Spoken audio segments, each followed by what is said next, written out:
Hello, hey there, ladies and gentlemen. Welcome to this live broadcast with me, Benjamin Bugonko. I hope you're keeping safe and I hope you're fine.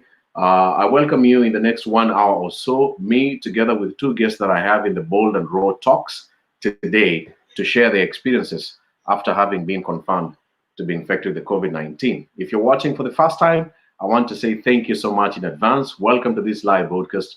Feel free to share the video to any groups or tag in your friends and family members on the comments. And if you've always watched my videos, I want to say thank you so much for always being there for me, watching, sharing the videos, and keeping me company and moving these live streams forward. So welcome here, ladies and gentlemen. I'm going to be sharing the video right now. Before I introduce my guests to the screen, I'm giving them time to also share the video, and then we will begin shortly. Let me know where you're watching me from and listening to me. Thank you so much in advance. Those who are just tuning in right now, allow me to share the video, and then I'll be able to give you some quick shout outs. Then we have our guests on the screen. Let me try to share the video.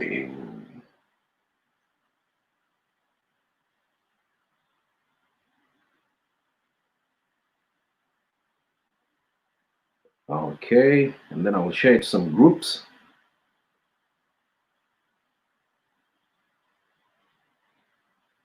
Hello, hello, hello, hello, hey there.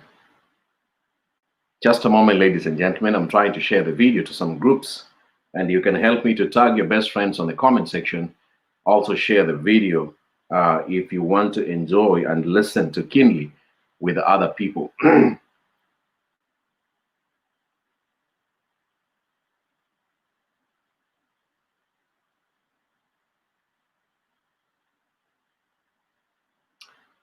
So let me see who is here.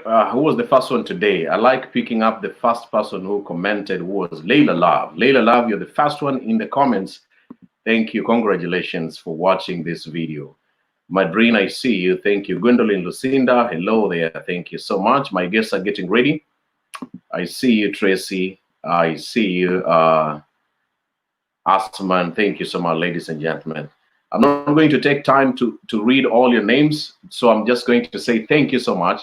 Hello, everyone. Welcome here. Feel free, get a seat somewhere to listen to these amazing, personal, and up-close stories with my two guests. I'll begin with the first guest.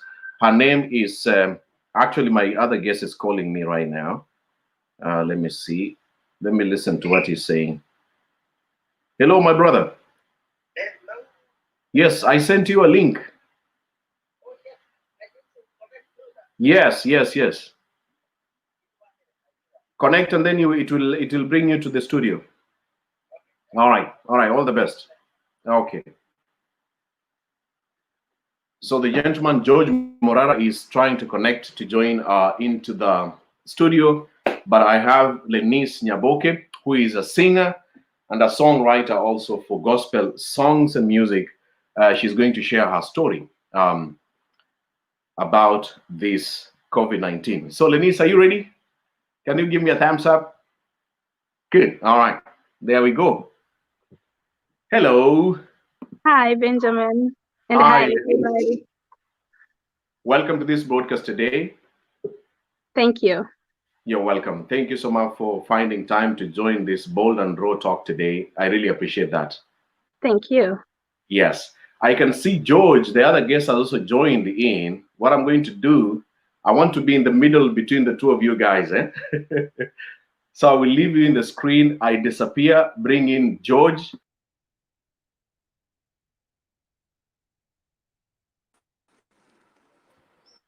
No, it's impossible. Okay, anyway. Hello, George. Hiya. Yes, welcome to the podcast. Thank you. Thank you so much for joining together with Lenis. I really appreciate you guys for accepting to do this talk today together with me. Thank you so much. George, are you okay seated like that? You look very far from the camera. I'm chilled. Let me put the camera a little bit closer. Okay. Is that better?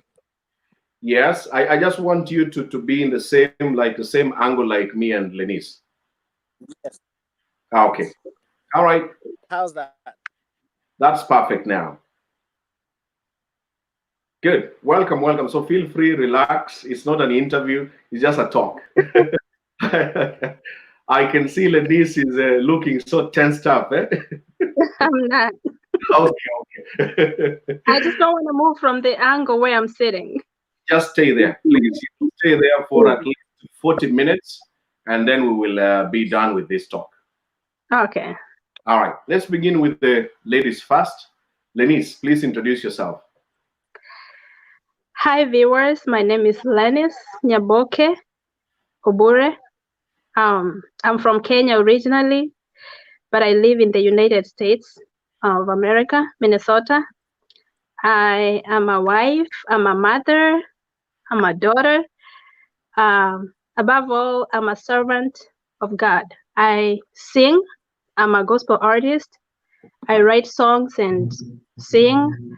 My YouTube channel is linked down there, so you guys should be able to go and be blessed on YouTube. Thank you, Lenis. Thank you for that introduction. And You're how welcome. about you? Yeah, how about you, George? Please introduce yourself. Hi, I'm George Morara. I'm from originally Kisii, Kenya, Nyamira to be precise. And I live in the United Kingdom. I'm a father of 6, and I work as a psychiatric nurse here in Britain. Mm-hmm. Thank you. And Psychiatric nurse. Yes, that's what I do. I trained a missionary, but circumstances didn't allow me.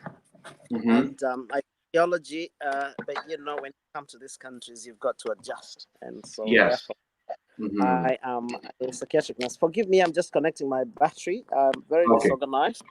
No, it's okay. Yes. Okay.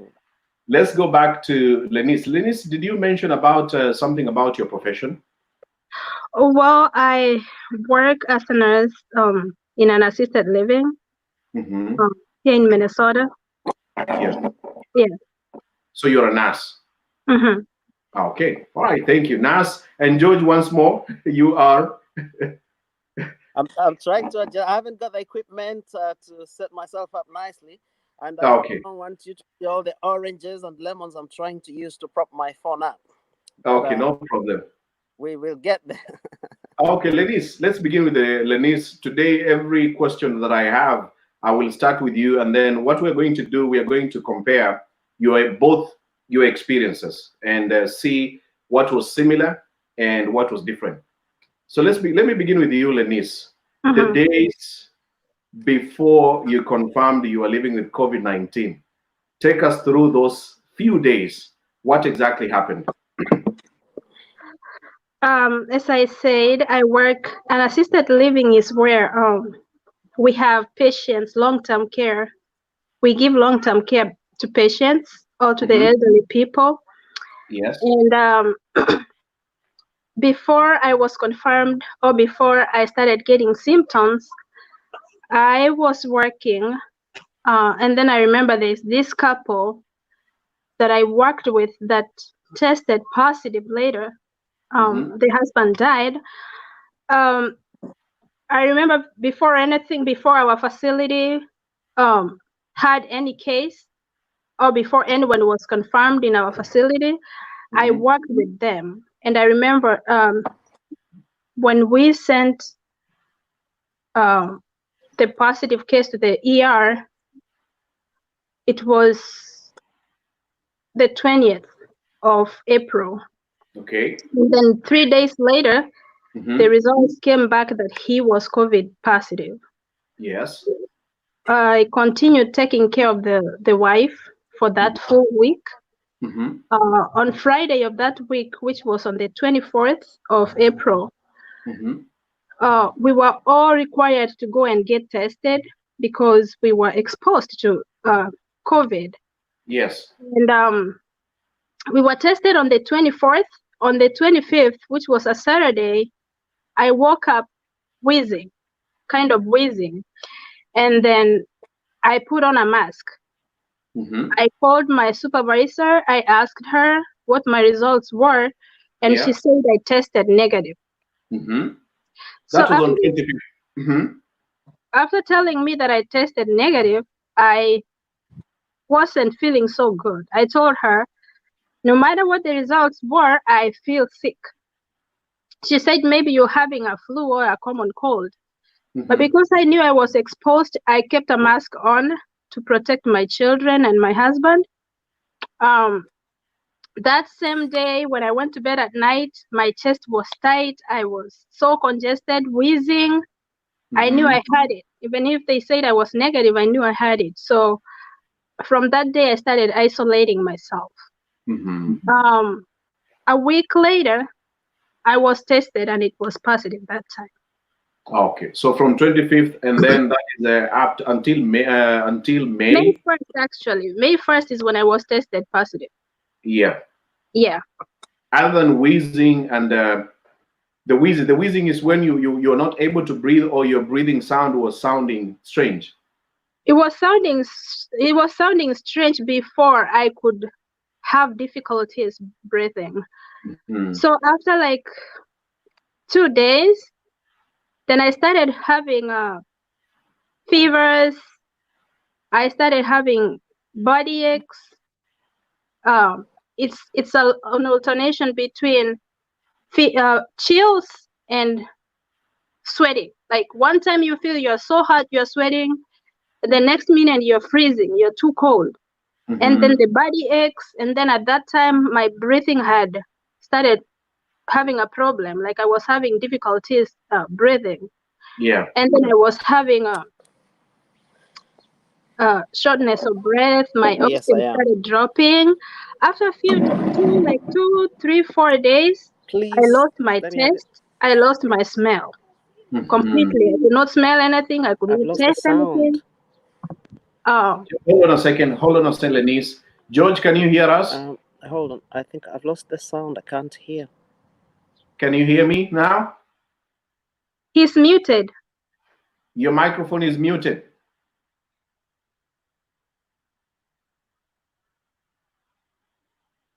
Yeah, I muted his microphone. Hi. Hold on a second. Yes, can you hear me? Do you have earphones I somewhere? cannot hear.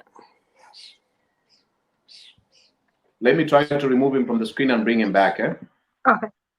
Yeah. Anyway, as he sorts it out, I hope he will get the voice back. So the after the wheezing and the chills, the fever up and down, and then you lost your sense of smell. That was on day from 25th. After 3 days is when you lost your sense of smell. No, I lost my sense of smell around the 30th. Okay. Yeah, on the 5th day. Mm-hmm. I remember my husband gave me a clove of garlic. Yes. And I chewed it. Yeah. And I it chewed tested it. and smelled I nothing. could not smell anything. Hello, George. George. Hi. Hello. I think he needs to restart his phone. Yeah. George. I don't know how Hello. someone's going to tell him that. I don't know how I'm going to tell him, but I will No. remove it from the screen. Hello, George. He's typing in a private message. Low sound and I'm disconnected. Let me Understand respond to him. at all. Okay. Please restart. No, somebody called me in the middle of. Somebody called him and he lost the connection.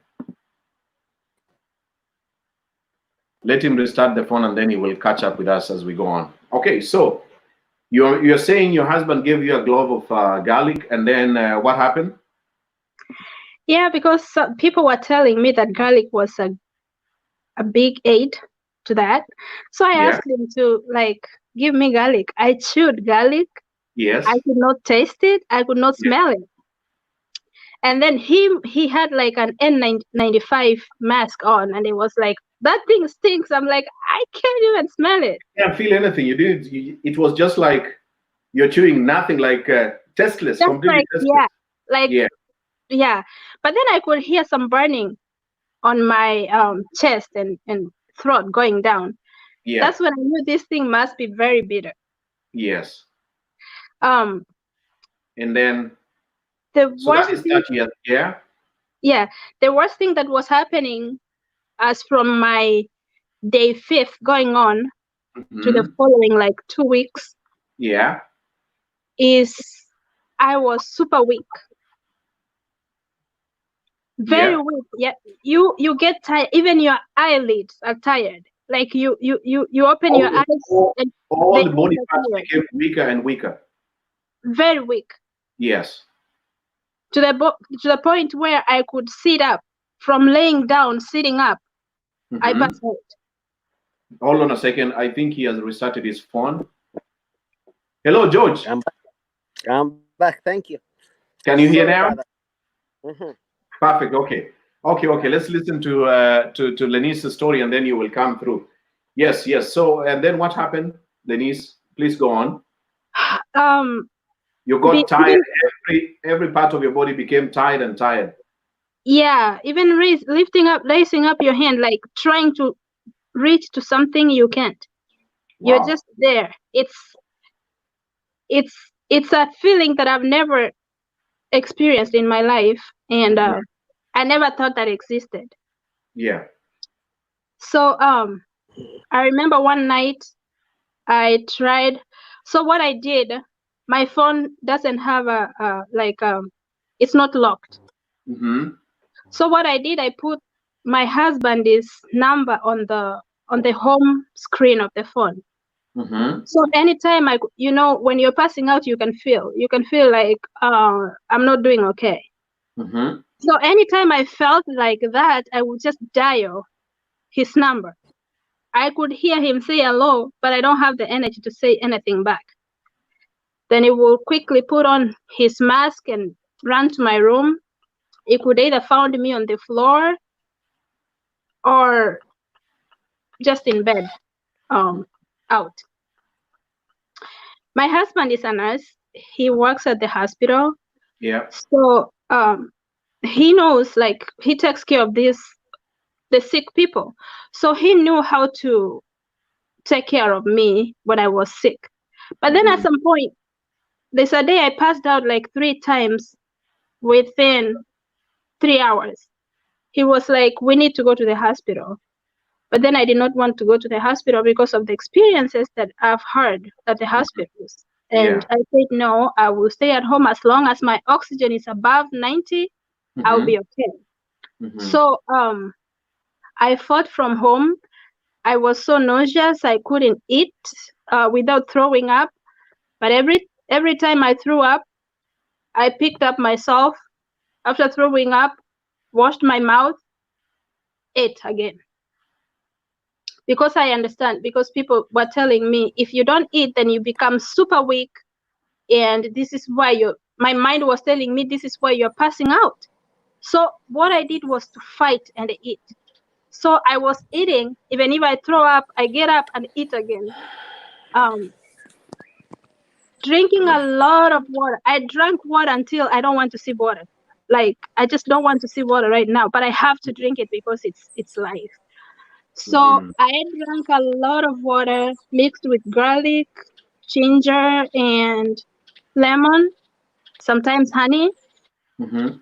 I could drink like 3 full thermos flasks a day. That's over 16 glasses of water a day, because the body gets dehydrated pretty fast when you have COVID. Okay. If you don't keep drinking, you get dehydrated within a minute. So I Yeah. was pushing down fluids, I was pushing down food, I was Mm. really fighting.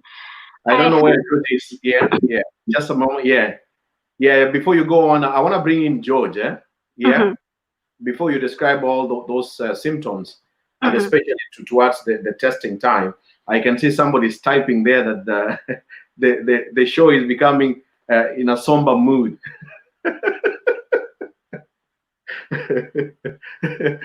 I don't think it's a somber mood, but let me see. George, can you hear us? George, somebody must have called George again. I don't know what he can do. He needs to. He needs to.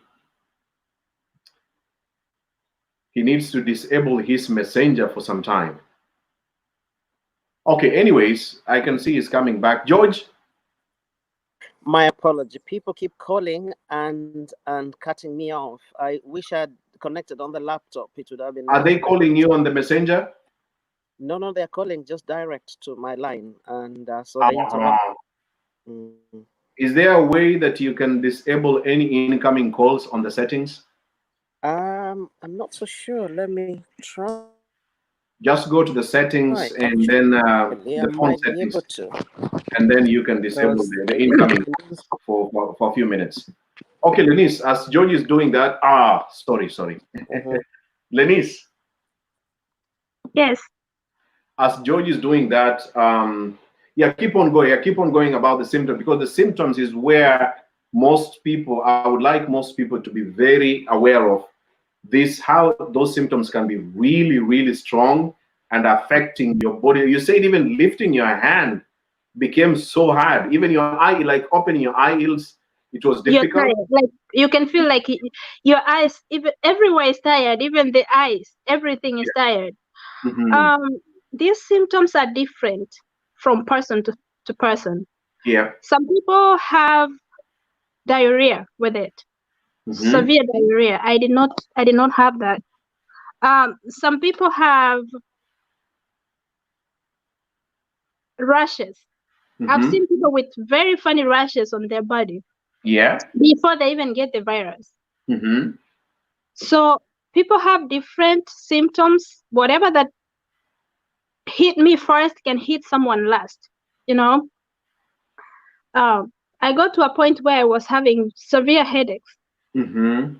constant headaches for like 3 days Hmm. that no painkiller was able to take away. The headache was like a full head in the front part, the back part, or the sides. The headache was at the front side, most of it to the right side, and then I Yeah. could feel it to the back. And this So was, the headache was too much during the day, or maybe during the night, or all day, all it was night. continuous for 3 days. Wow. Anytime I if I put my head on a certain position and stay there, it's not that bad. But if I try to like even turn in bed, then it like a heartbeat. That's how Mhm. it is. Yeah.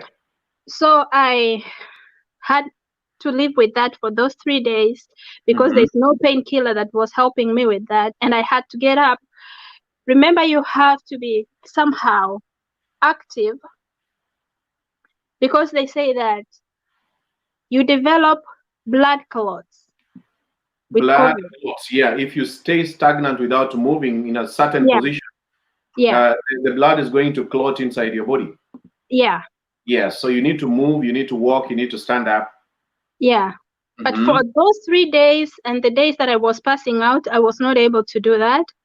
Hmm. But when whenever I got a little bit energy, I could just walk in my room. Just walk in my room because I cannot get out of the room. Yeah.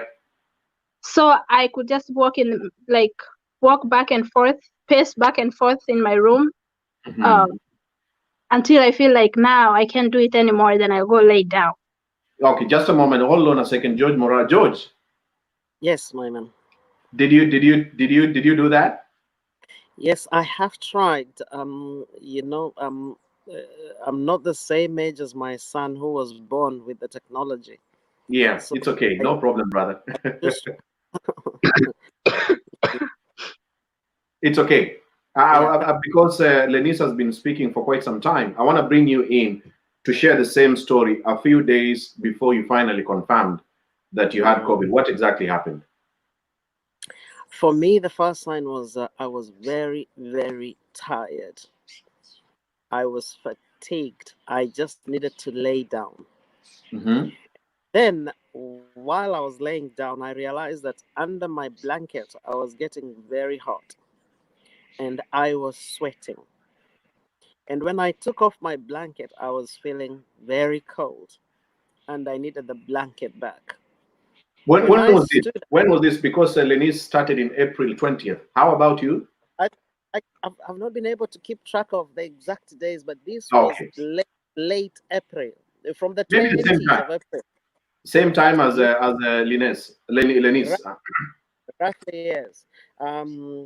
So I would get very, very tired. I remember trying to go to the toilet and realizing that my joints, my knee joints, were a bit wobbly and I couldn't understand.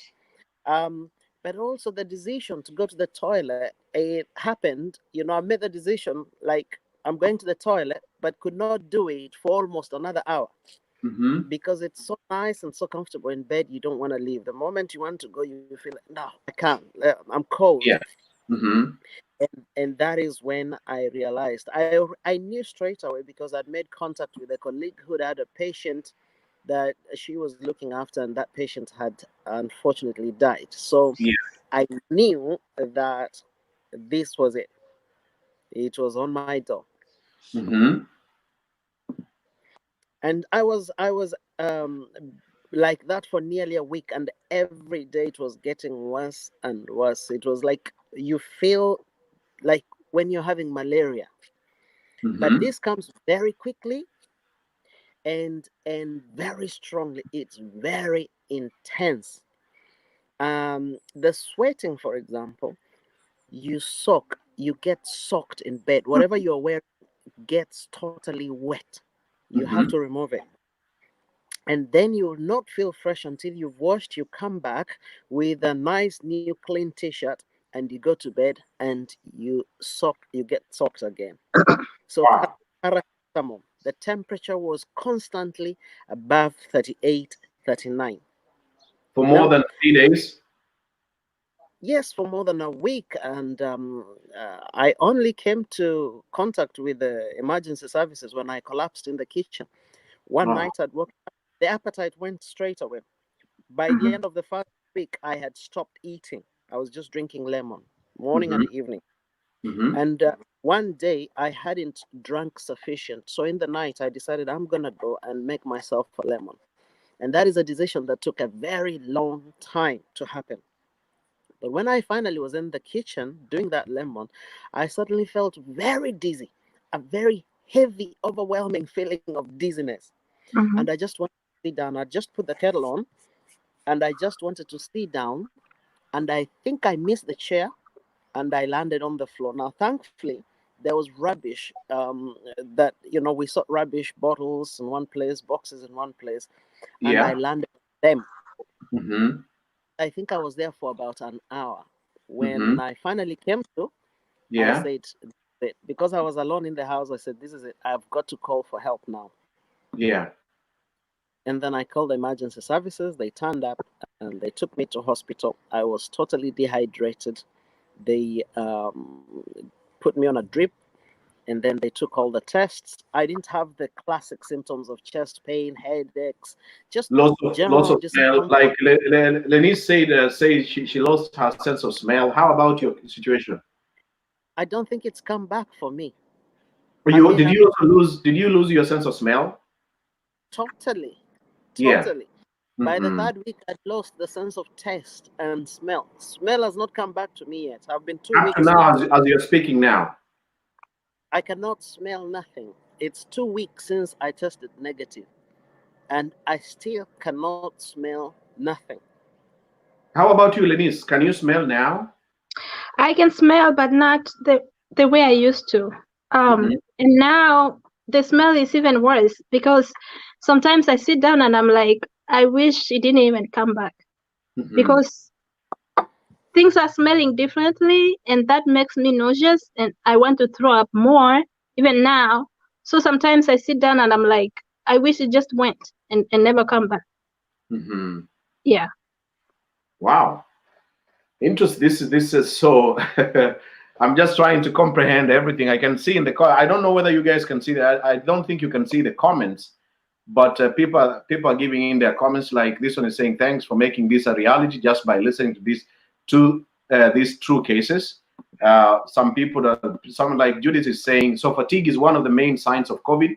I think both of you said you had excessive fatigue. The wheezing. Yeah.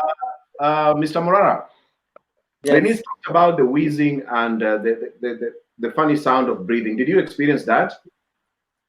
By the end of the second week, my breathing was very shallow. I was feeling like I'm not getting enough oxygen. So I Mm-hmm. was opening the window, and still that wasn't helping, because also, that was towards the end of springtime. It's still very chilly. Mm-hmm. So even though I could enjoy a little fresh breath, it was Mm-hmm. not sufficient, and I needed to close quickly. So my breathing was very, very shallow and with a lot of difficulty. But it was not, according to the doctors at the accident and emergency, it was not as Yeah. bad, critical, to warrant being admitted in a COVID ward. In any Yeah. case, Mm-hmm. my local hospital already had 200 patients. 200 patients. Mm-hmm. That is a very small hospital with Yeah. 200 patients. So I had to come home, which was a good thing as well, because I want to tell you something about the temperature. Okay, Yes. the way they control the temperature here is by paracetamol and keeping you cool. Okay, when the Mm-hmm. paramedics came, they found the house was, the heating was full blast. I had a hot water bottle. I've got an electric blanket. They were like, "You're killing yourself." And I said, "No, I'm saving myself." Because for me, having been born in Mombasa, this is the temperature I'm used to. Yeah. Anyway, they managed to keep the doors open, and with a cold towel and with paracetamol to lower my temperature. When I got to the hospital, if I had stayed there a night, I probably would have died, because I couldn't have coped with the level of temperature that they have. So, temperature may be an issue in these Western countries, but for us black people, I totally don't agree that temperature, having a high temperature is a dangerous thing. In fact, for me, I thought being warm kept me Mm-hmm. alive. If I'd Yeah. been in hospital, they lowered my temperature to 36, 37, I would be on my way out. Mm-hmm. Talking about temperature, Lenise, how about your fever? Your fever level, of course, you live in the US. The counting system of the temperature is not degrees. Can you try to to to to Yeah. say, The can you convert normal it to the the centigrades, normal body temperature of a person is 97.6 which um equals Fahrenheit, yeah, which equal to 30 36, 37, 36. Yeah. 36, yeah. Mine was going up to 104. Mm-hmm. That is very, very high. And to some case, someone can especially young kids, if it goes to 104, they can have seizures. Yeah. So what I did, and they told me not to use. Now I don't know which one is Panadol and which. Okay, Panadol I think is Tylenol and paracetamol is ibuprofen. So they told me not to use the paracetamol. They Mm-hmm. told me to use Panadol at the hospital. So I was trying to alternate, taking that uh, every 4 hours. Mm-hmm. It wasn't helping. I could open my bathtub and sit in lukewarm water. Nothing Mm-hmm. was helping. I used to put like cold towels on my face to help with the temperatures. Nothing was helping. Mm-hmm. Um, the heating in the house, I can say I just left it the way it is because I didn't know what my body wanted. Sometimes I wanted to be in a very hot place, and the moment I put on those clothes and cover myself with a blanket, then I'm sweating like I don't even know how to explain that. Yeah. So I put towels in my bed so that I could sleep on the towels, and I could get them soaked. Like I get the towel soaked. You can squeeze it Mm-hmm. and get water out of it. So Through the sweat, through the sweating. yeah, Mm-hmm. and I think that's why George said that he stayed a day that he felt like he did not drink enough and he was super dehydrated and they had to put drips on the at the hospital. Mm-hmm. I think from the sweating, if you don't drink a lot of water, you could simply get dehydrated so bad. Yeah. And So that I can lead to had death. some, And that can I lead to had death. some, yeah, I had someone in the house, my husband, thankfully, who was making sure I drink this much water. Like he was always coming to my room. Are you done with that water? I'm bringing more water. So he made sure I always had warm water with lemon in it, and Yeah. he made sure that I'm drinking I think he understood because he works with COVID positive patients at the hospital, and he knows how much they are putting IVs on those people. Yeah.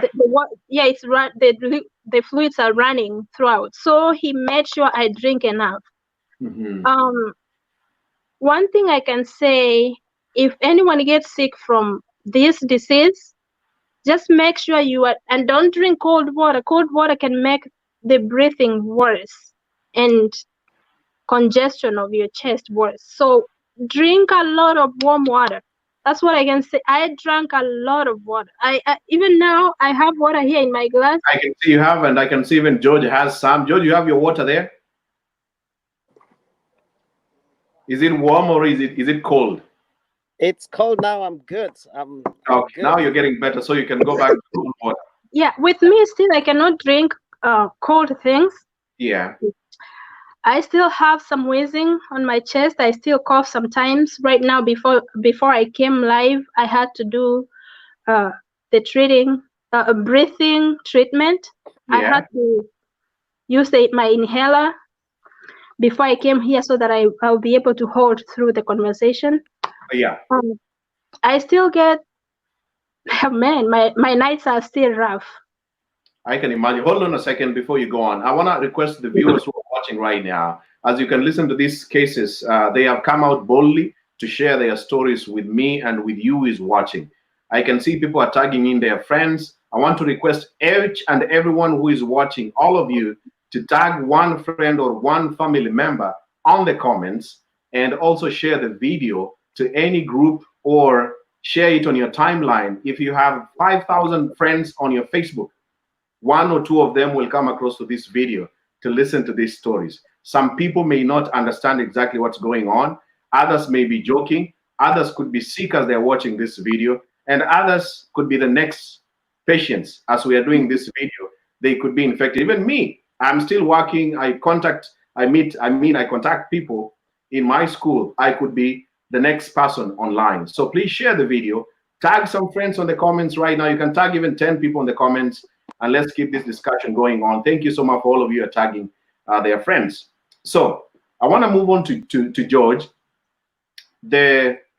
Those symptoms, I understand both of you have families, and with COVID comes with quarantining you, isolating yourself from people.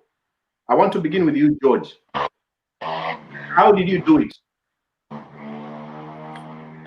Because of my work, I already made arrangements that I would not be home. I've got little kids, and Yeah. there is no way I can protect them leaving work and going home. So I already made arrangements where to be. In fact, there is a program. If you cannot find a place, my employers would put you up in a hotel paid for by the government. If you're working as a psychiatric nurse, so on that one, we are covered. So I did not need to go home. But then I had the challenge of being alone in this situation. There was nobody to look after me. There was nobody to prepare food or anything. So when I started to lose my appetite and my energy, that was it. I was going downhill. I went for 2 weeks without eating until one of my cousins got in touch and said, "You must drink porridge." And he would stay on the phone until I made that porridge. I remember the first time we organized for him to be there. As he was pushing me to do it, somebody called him, and Yeah. I hung up, and that porridge, because I was so tired and so unwell, it got so bad. I just put it aside and went back to bed. 2 hours later, I was calling, "Have you had it?" Then I said, "I'm sorry, I couldn't." And then he said, "Now you have to wake up." He couldn't get off the phone until I went back to the kitchen and did that porridge. And so for 2 weeks, I was on porridge. Initially, I started with 1 cup. Then, as I was getting weaker and weaker, I decided I'm gonna have to have one in the morning and one in the evening. It got to the point where even water was not tasting good. The lemon that I loved so much, I couldn't. I couldn't taste it. It tasted Yeah. funny. Mm-hmm. So at that point, I was vomiting, just brushing my teeth, just touching my tongue. I was vomiting, and at some point, I did actually vomit something that I thought back home we call it esosera. huh? Yeah. Mm-hmm. A yellowish. I thought, man, is this malaria or something? Mm-hmm. But it was much more heavier and Mm-hmm. intense than Yeah. malaria, because I've had malaria before, and this is nothing compared. And you mentioned something about people who may be joking about this thing. This thing is real. It's a monster, and it's a killer. And if your immunity is compromised just slightly, you're on your way out. I mean, I've seen people who go from just catching it within 4 days, they're out, dead and They're dead. buried. They just die. That is it. And Yeah. and so people need to take it very seriously. And if your normal lifestyle does not include things like lemon, things like garlic, things like ginger, Mm-hmm. you better start now. Mm-hmm. Every single day. And then when it gets so intense, like in my case, I Mm-hmm. was using it as well. That is cayenne pepper, The chili pepper, so that yeah. it could go straight into the bloodstream with honey. Mm-hmm. And that is the medicine. So far, there is no treatment. When you get really in a critical position, they're just gonna be helping you to breathe, to get some air into your lungs and into your system. Otherwise, there is no treatment. They're talking about, I don't know, malaria queen or whatever that was used to treat malaria. You'd be lucky if you find that in the shops right now. Yeah. Um, so Yeah. people need to start to use the remedies, and normally in the West they talk about research. Haven't got enough evidence to support that. But quite recently, in a government post, I've seen a nurse, an official that is a public officer, advising people to take lemon and honey and ginger. And that is coming from the horse's mouth, because there is no medicine. There is It's absolutely yeah. Yeah. it's hydrating your body, boosting your immunity. And people who live in Africa, they are so lucky because some of their foods are so fresh. They can get fresh fruit, they can get fresh vegetables. They're in a better place. There are things here in Europe we can't get. Like, I fancied papaya, I couldn't find one. I wanted to have a mango, I couldn't find. I wanted to have pineapple, there was no chance of that. I have Yeah. to get really, really nice looking oranges that have come from Spain or from Israel, but they've got no taste whatsoever, no flavor whatsoever. When you have COVID, the taste is worse. Mm-hmm. And so your question was family. I even now, since I got better, I've only gone to see my kids on my daughter's birthday, and I Mm-hmm. wore a mask throughout, and I did not hug them, and that is so painful. I kept a distance from my children when I went to celebrate a birthday last week for my All along daughter. you stayed. You mentioned you had to stay in a hotel. No, in a privately arranged accommodation. Yes, just by yourself, staying there away from your family all these days Yeah, up to now. yeah. It's been Are about you 6 weeks. speaking now? Are you speaking from outside the hotel where you are away from your family? I'm just outside my accommodation now, on the backyard. The patient, sorry, yeah. Oh, okay. Thank you for that I'm away. information. How about you, I'm away. Lenis? You, of I'm, course, you're with your family. Yeah, yeah. I want to ask Lenis because I'm with my she has, family, yeah. What happened? and before I got sick, I remember preparing my kids. I sat them down and I told them there's this sickness going around and it can hit any of us.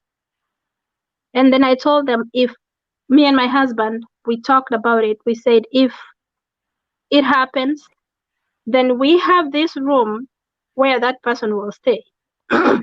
This is my master bedroom, because it's self-contained. It has a bathroom and it has a toilet, and it's spacious enough. Mm-hmm. So from the time I suspected that I have it, I just came to this room. That's where I am even right now. Closed that door and never got in contact with my children. So I actually started coming close to them like 2 days ago. But still, when they are coming, if they're coming to my room, they have to have masks on because I'm not cleared. I went for a test 2 days ago. I'm still positive. Um, Oh, so I'm staying away from them as much as I can. Sometimes we go outside and I can see them from a distance. My daughter had her 13th birthday and I wasn't there, and I cried in this room. Didn't do anything for her. All I did was to call her and FaceTime and sing for and tell her happy birthday. That's it. Yeah. Mm-hmm. So I have been in this room for over a month. It has a bathroom, it has a toilet.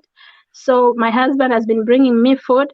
But right now I can go downstairs because I'm feeling like I'm not that bad. I can go to the kitchen and get food. But I have to have a mask on when I'm getting out of this room. So it's terrible. It's been terrible. Wow. Being, I'm just, being confined, I'm being quiet. confined in a small room, Yeah. you can get out. You cannot. I can hear my kids playing, talking, but I can't see them. I Yeah. cannot get out of this house.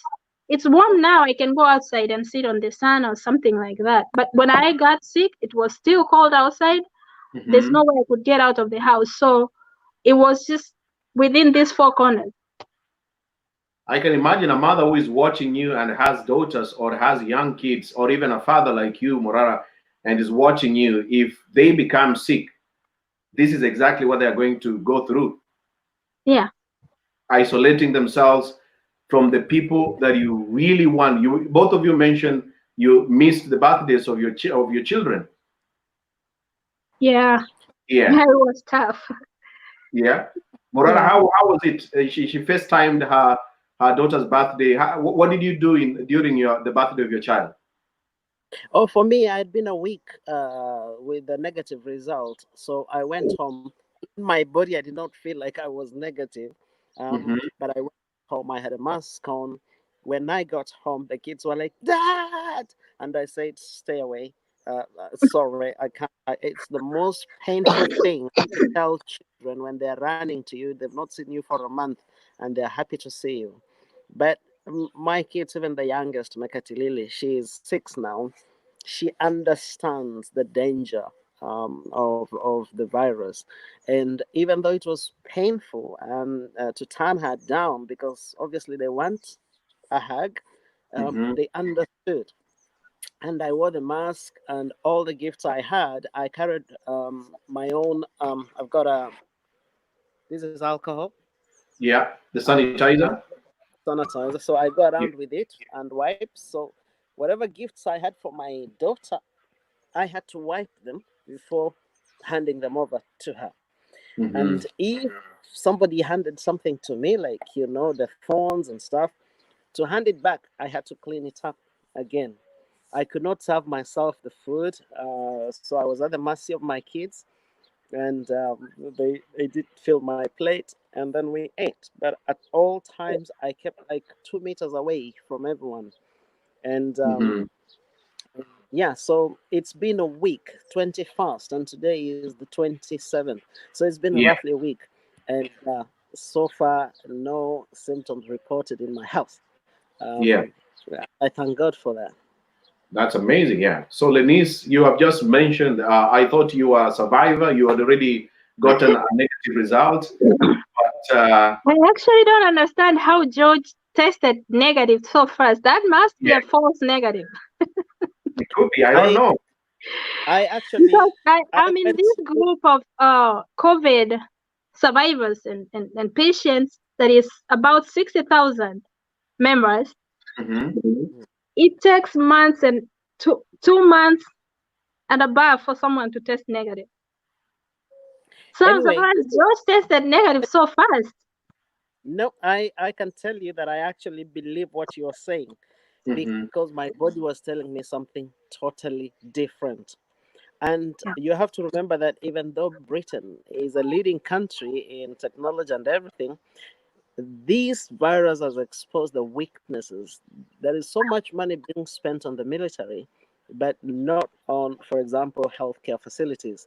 Testing has been an issue. Initially, even to get a test was a big challenge. I only Yeah. managed to get my test because I was taken out by the accident and emergency. Then they were like, they took a swab. Otherwise, I couldn't have gotten the fast test that confirmed I had it.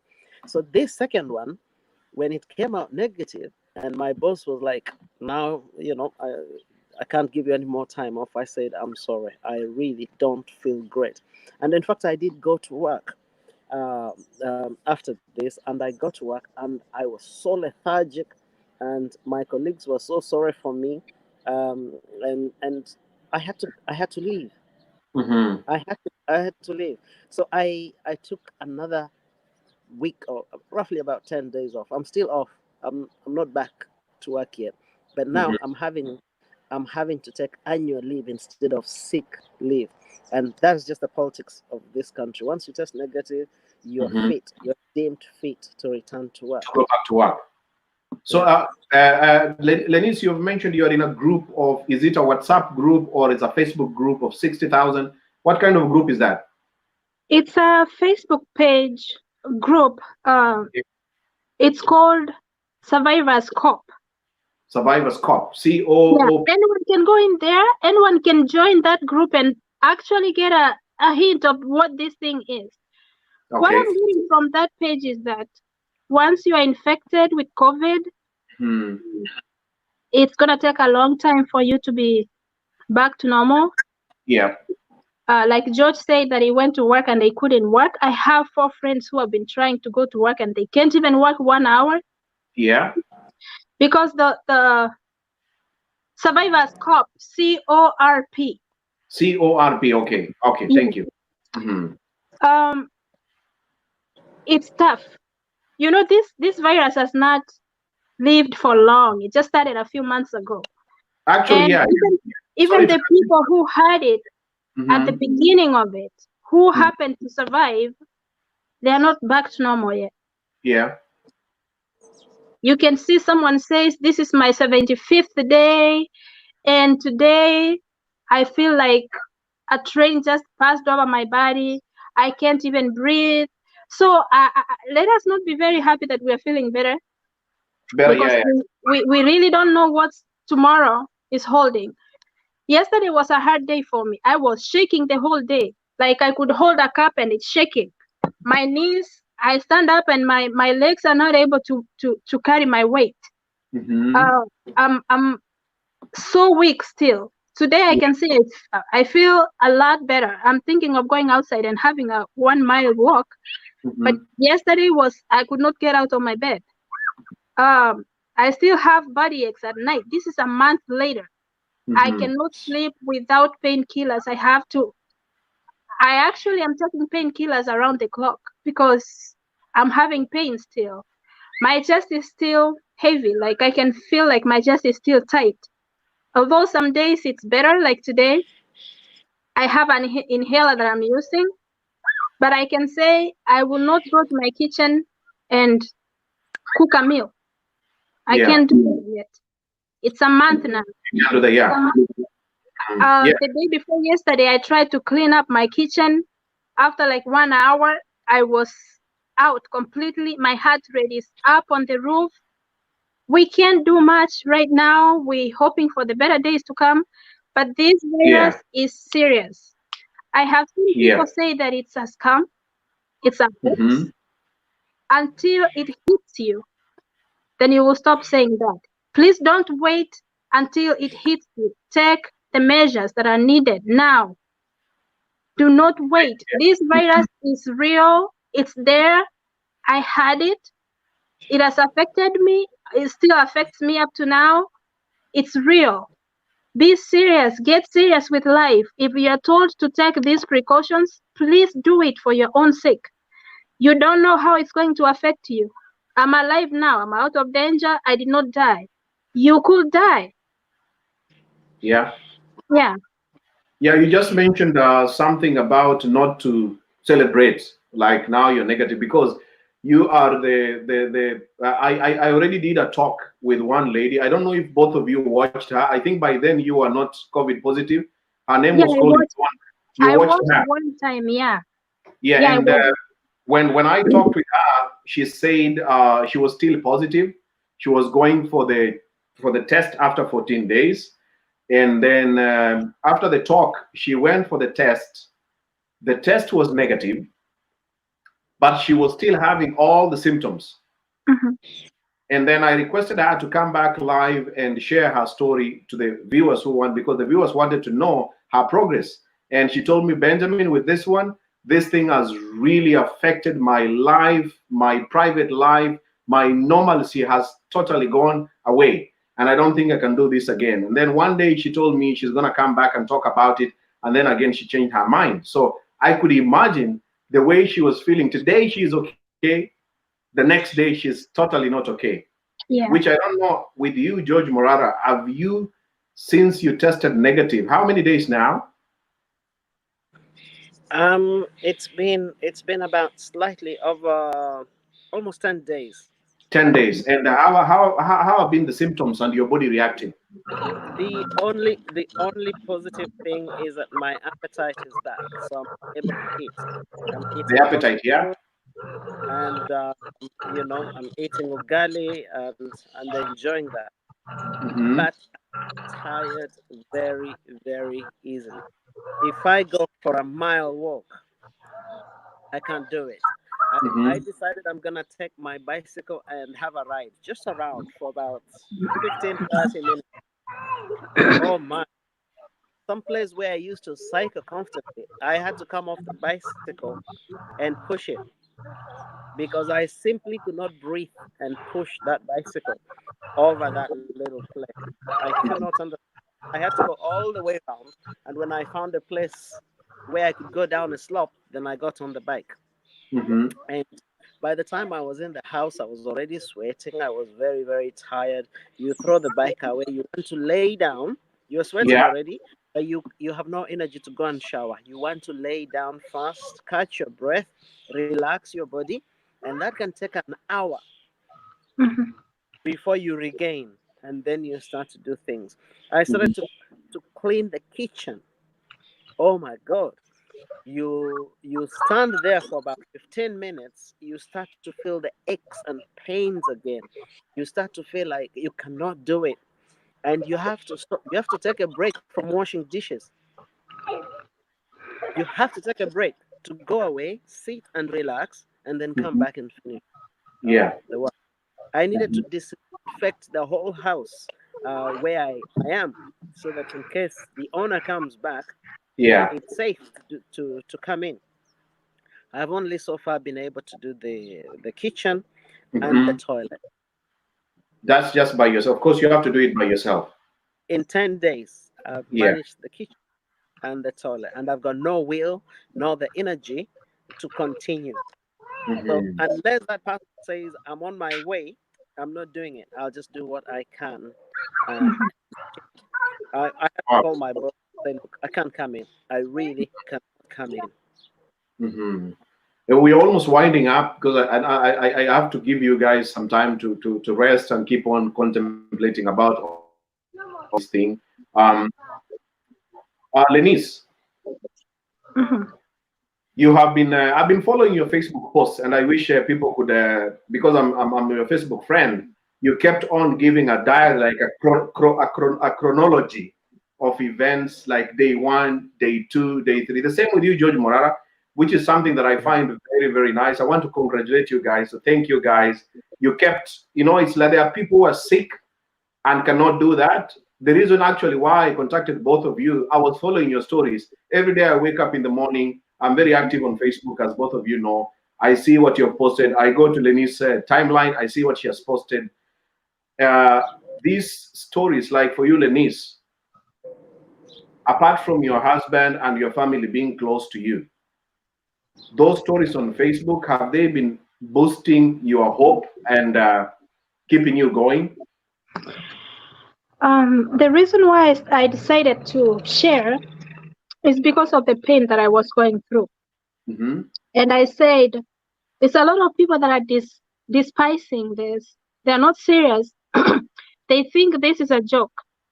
So I said I will lay out my story barely, like just strip it out so that people can know the intent of this sickness. I said I will go step by step so that people can see the seriousness. So me putting my story out there was not about me, but it was about the public.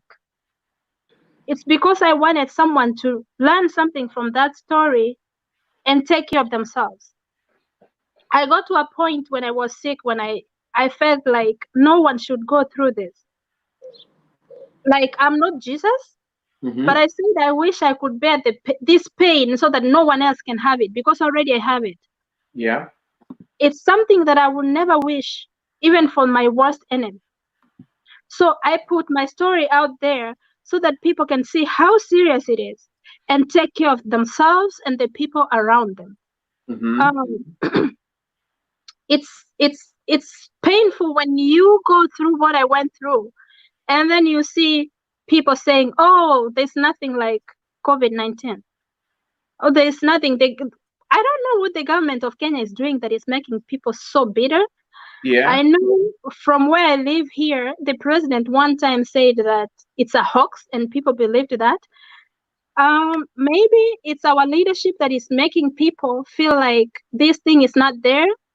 But from my own experience, please, I still urge you, people, I'm feeling much better now. You need to take care of yourselves. That was the main reason I put that thing out there. I wasn't looking for sympathy or anything. I just wanted people to understand what this is. And of course, basing on your job being a nurse, of course, you really understand why when somebody is sick. In fact, anyone, even if you're not a nurse, once you're sick, your life comes to a standstill. You can't do nothing. Yeah. Yeah. And then. Yeah.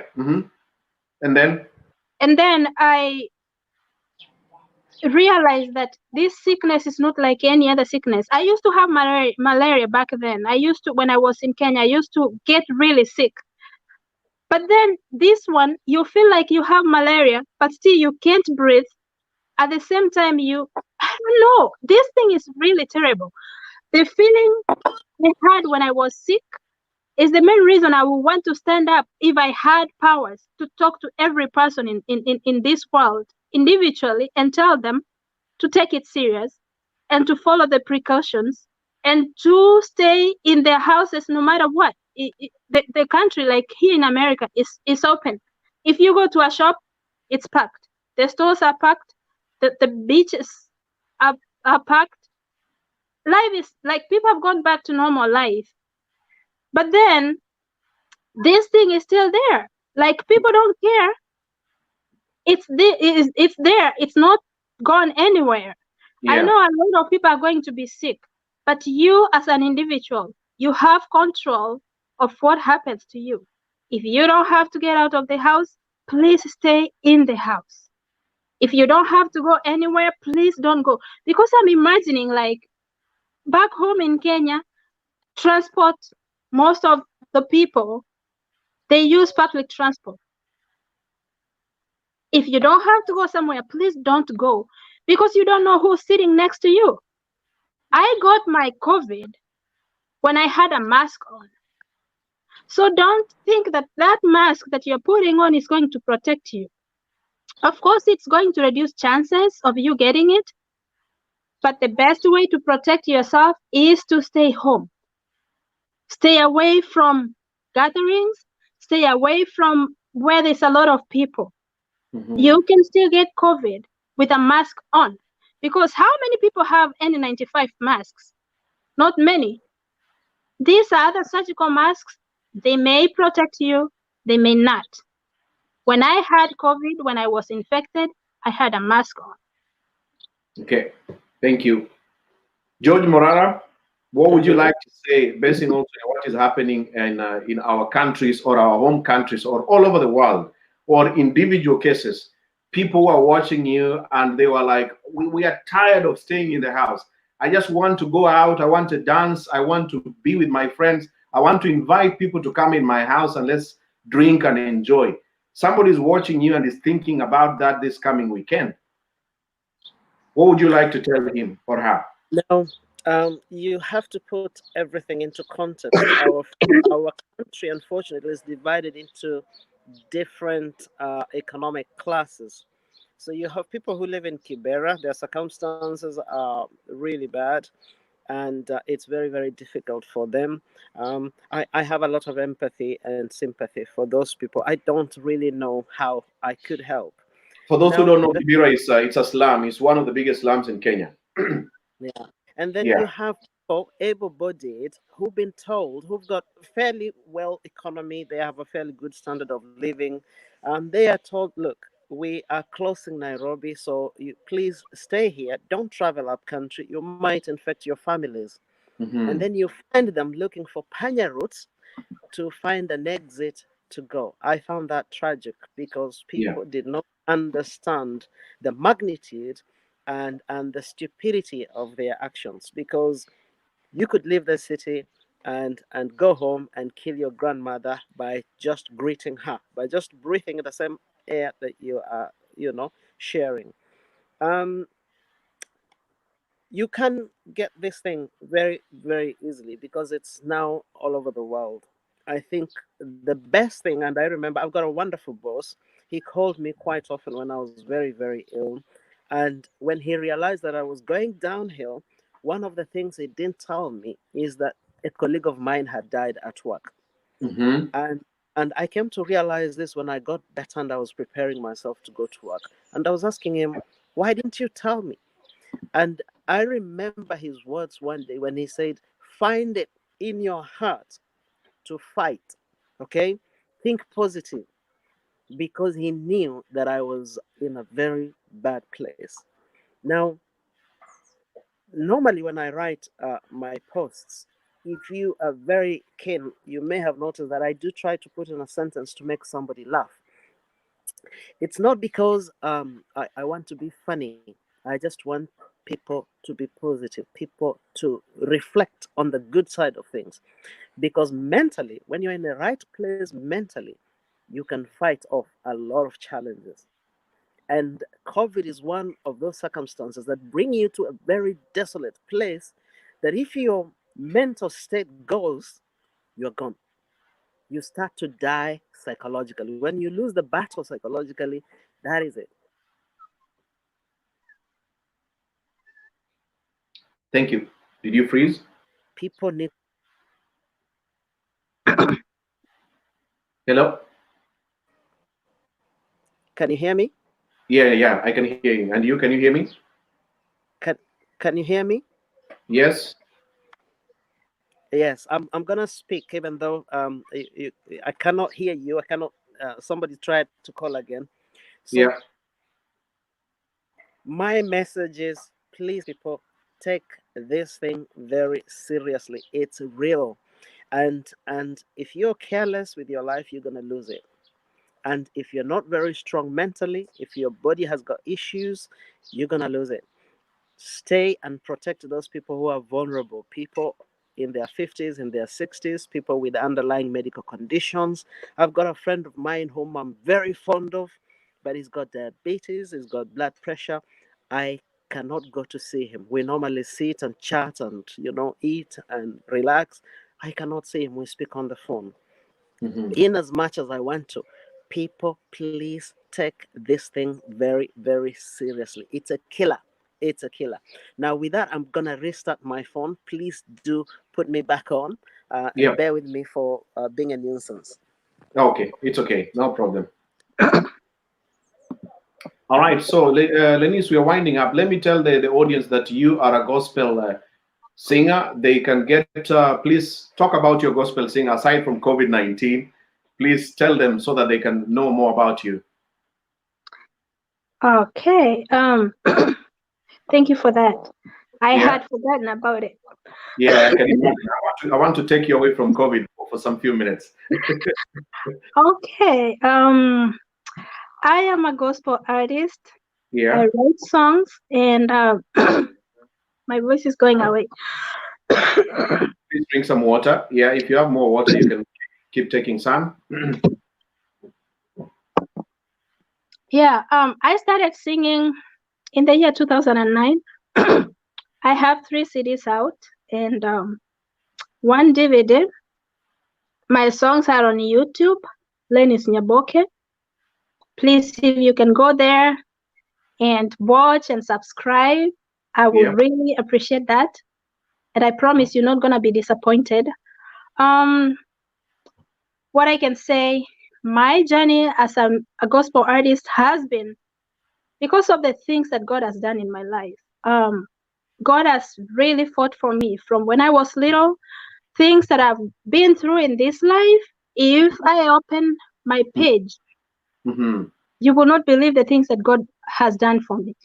And that is why I'm out to say that God is real. And the best way I can do that is through the voice, the gift of singing that He gave me. So even now, as I speak, it's God who fought my COVID-19 fight. And I'm sitting here to talk because of Him. So if you can go to YouTube and search Lenis Nyaboke, you will find me there. Is there one song that is your favorite, or which song would you are you able even to sing right now, like a chorus? Oh my God. I don't even have a voice. I don't even know if I can pull because I don't think my lungs are strong yet. Yeah. But Benjamin, you can play one. Okay, let me see. Let me go to the, actually I was looking at your YouTube channel. Let me open it as I bring in YouTube channel Lenis Nyaboke. All of you are watching right now. I hope the 300 of you and above are going to subscribe to her YouTube channel. Just go and search Lenis Nyaboke and then click to subscribe, because I've also subscribed to her YouTube channel the same way she subscribed to mine with the name Benjamin Bogonko. Sometimes when we want to post positive vibes and information or talks to people, we need all these social media platforms. And you cannot rely on Facebook alone.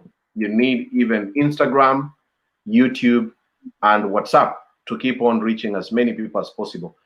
Okay, Lenis, tell me one of your favorite song, and then I can play it. Nipendo.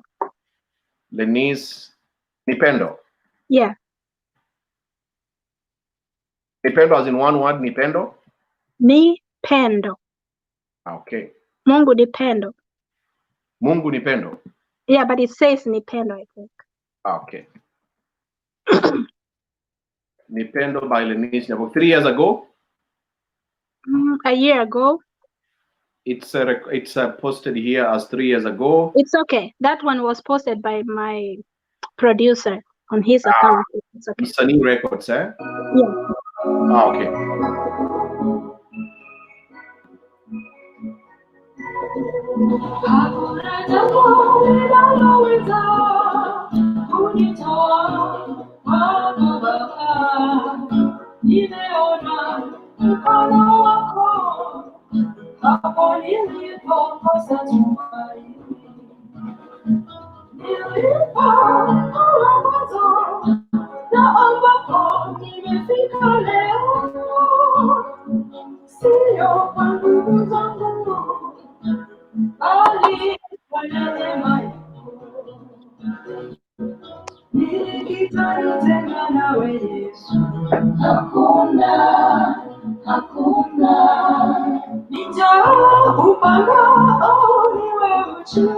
Sitakukana Bwana wangu, nikitaitega nawe Yesu. Hakuna, nitaupanga niwe uchi. Sitakukana Bwana wangu.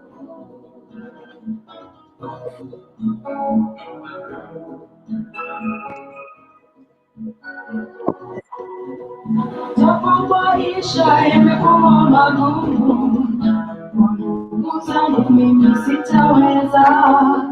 Tembea nami Baba yangu, unishike nifike mwisho. Dunia kama bahari unaposonga, nimetambua wewe ni nahodha wangu, moyoni mwangu sitahofu. Nini kitanitenga nawe Yesu? Hakuna, hakuna. Nitaupanda niwe uchi, sitakukana Bwana wangu. Nini kitanitenga nawe Yesu? Hakuna, hakuna. Nitaupanda niwe uchi, sitakukana Bwana wangu.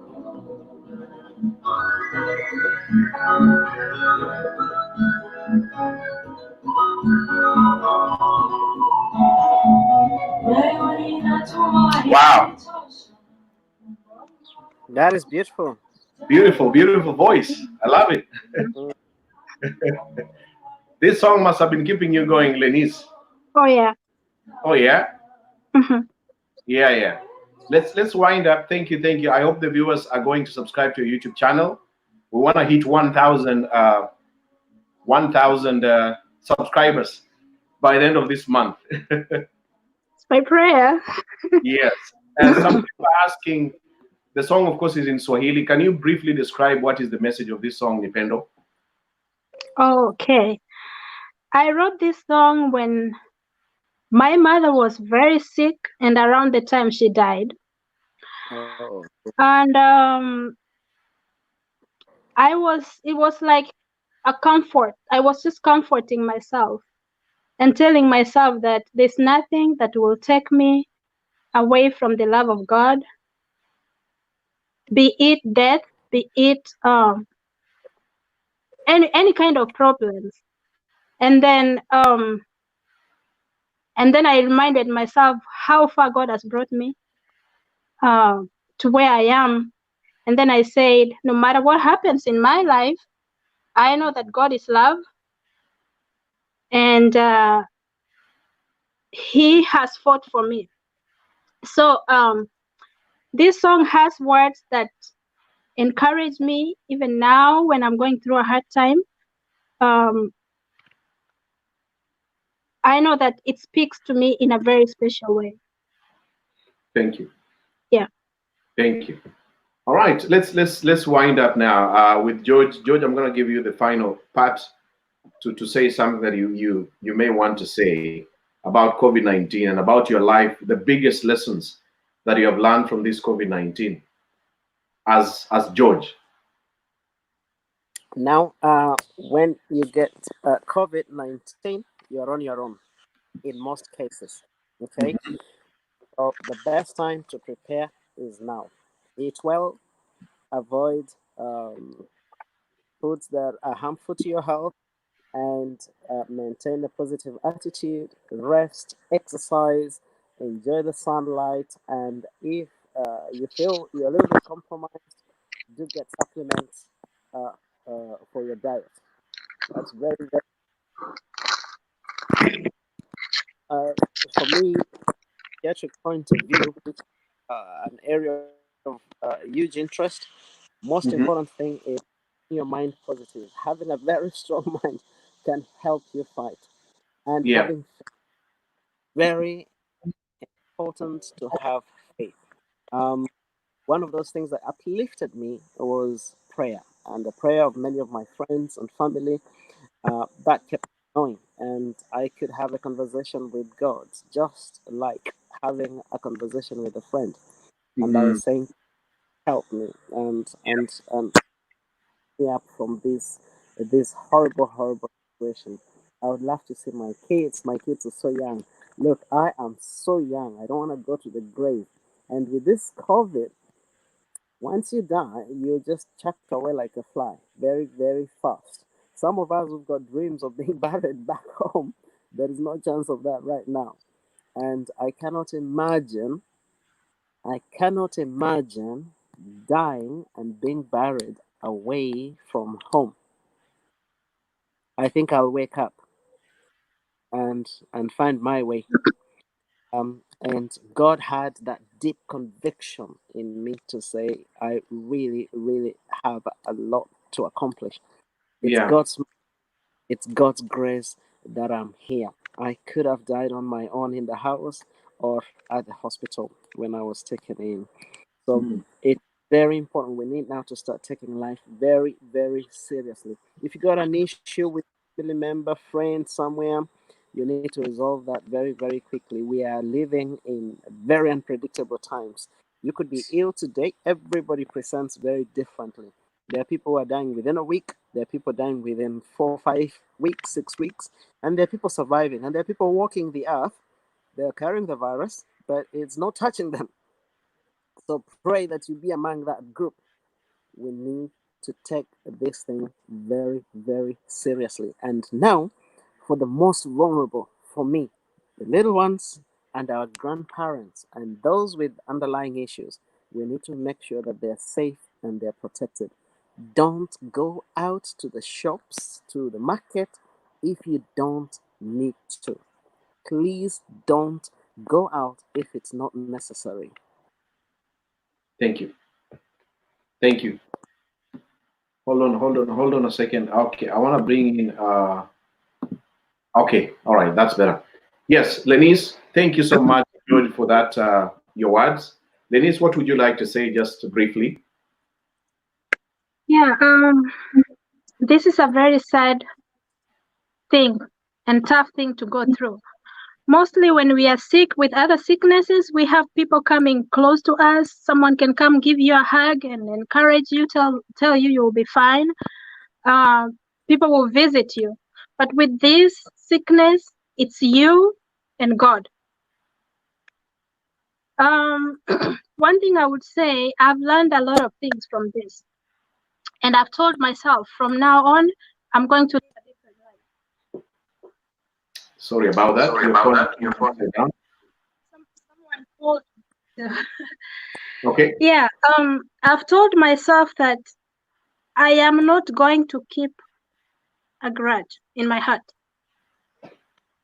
I don't want to have an enemy. I have one life to live that can end anytime. I am going to speak up. If I feel like I'm offended with something, I will not. I'm a person that you can mess up with. I will just not tell you, but I will keep quiet and I will not like you, you know? But if you do something wrong now, I will come to you and tell you in a good way, we solve it. I don't want to keep anything in my heart. I want to live a different life. I want to live a life like there's no tomorrow. I told myself when COVID is done, I'm going to get up and travel. Things that I've not been able to do, I will do them.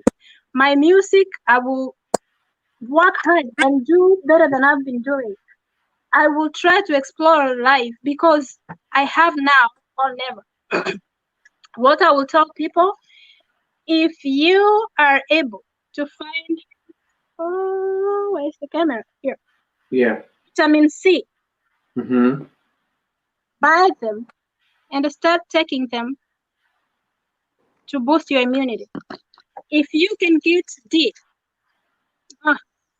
Vitamin D. please Yeah. get those things. If you can get zinc, I don't know where my zinc is right now. I can't find.